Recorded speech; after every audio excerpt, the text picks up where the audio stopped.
একটু 19-20 করে আমি অনুবাদ করি। হযরত থানভী বলেন যে মাদ্রাসায় যারা পড়ে দুনিয়াওয়ালারা তাদেরকে জিজ্ঞেস করে, মাদ্রাসায় পড়ো, খাবা কোত্থেকে? জব দিলে হয়, কেন তোমার বাসায়? আরে ভাই, তুমি আমার বাসায় কেন খাবা? তো তোমার কাজ করি, তোমার বাসায় খাবো না? কাজ করি তোমার, খাবো কই? তোমার আমার কি কাজ করো? কেন ইসলাম কি শুধু মোল্লা মৌলবী আমাদের? ইসলাম তো তোমারও।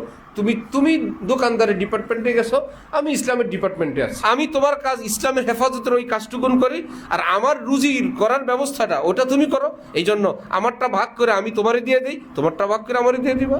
তুমি তো ইসলাম হেফাজতের জন্য আসো নাই, সেটা তো আমাদের দুজনের ছিল। আবার রিজিক অন্বেষণ করা, এটাও আমাদের দুজনের ছিল। এই জন্য আমি এক সাইড নিলাম, তুমি এক সাইড নিলাম। তোমার থেকে আমি আমার পাওনাটুকুন নিব, আর আমার থেকে তুমি তোমার পাওনাটুকুন নিবা। কোন শুকনো ছিল, ভাইয়া অজু হয়েছে? আমি বলবো হয় না। তুমি আবার উজু করবা, নামাজ পড়ে আসবা। আমি তো বউকে 1 2 3 বলছি, বউ কি আছে? আমরা বলবো নাই। বলবো কি না? না, হুজুর নাকি হইলে আজান দেয়, বিয়ার সময় কবুল পড়ায়, মরলে জানাজা পড়ায়। হুজুর নাকি 3টা কাজ করে। মাদ্রাসা যারা পড়ে আর কয়টা কাজ করে? জন্মের পরে আজান, মৃত্যুর পর জানাজা, মধ্যখানে কি বিয়া। এই 3টা হইলে হুজুর হয়ে যায়। আর মধ্যখানে বিপদ আপদে মিলাদ।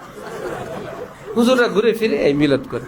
আর বিভিন্ন মিটিং টিটিং মিছিল টিছিল হইলে একটু আন্দোলন করে, দুপুরে খানা খায় পল্টন গিয়ে মিছিল দিয়ে আইসা আবার জায়গা মতো বসে যায়। কিছু বেকুবরাই মনে করে কোন এক দরের দোকান মনে করো বাটা, ওই দোকানে প্রবেশ করছে কোন এই টাইপের বেকুব। কত? 999, 250 টাকা দিব। ফলের বাটা দোকান, আমরা সবসময় বাটাই ব্যবহার করি। 270 দিবেন? আরে বাবা, বললাম না বাটা এক দর, এখানে কোনো দামাতে। আরে হইছে ভাই, 280।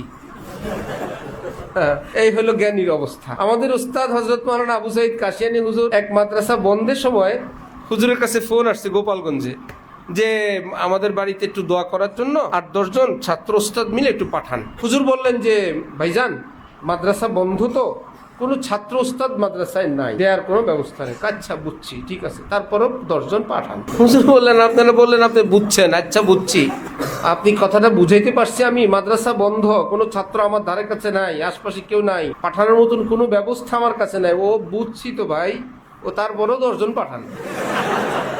এই হলো সেই বুঝছি পার্টি। হ্যাঁ, বুঝে আসছে, বুঝছি 250 এক দরের দোকান। এইরকম জ্ঞানী দিয়ে এখন দেশ ভরে গেছে। জানি হুজুরা কি পড়ে, উনি নাকি জানে। শুধু জিজ্ঞেস করো যে কোরআন হাদিসের প্রত্যেকটা আয়াত এবং প্রত্যেকটা হাদিস থেকে 4 ভাবে দলিল প্রমাণ করা যায়। ইবারাতুন নাস, ইশারাতুন নাস, দালালাতুন নাস, ইক্তিজাউন নাস। এই 4টার অর্থ বুঝাই দিয়ে তুই যাবি। সে বলবো আমার আপনি ফাঁসি দেন, ব্রাশ ফায়ার করেন, আমার জমি জমা সব লিখে নিয়ে যান, আমার দ্বারা সম্ভব। তো কেন বললি তুই বুঝস?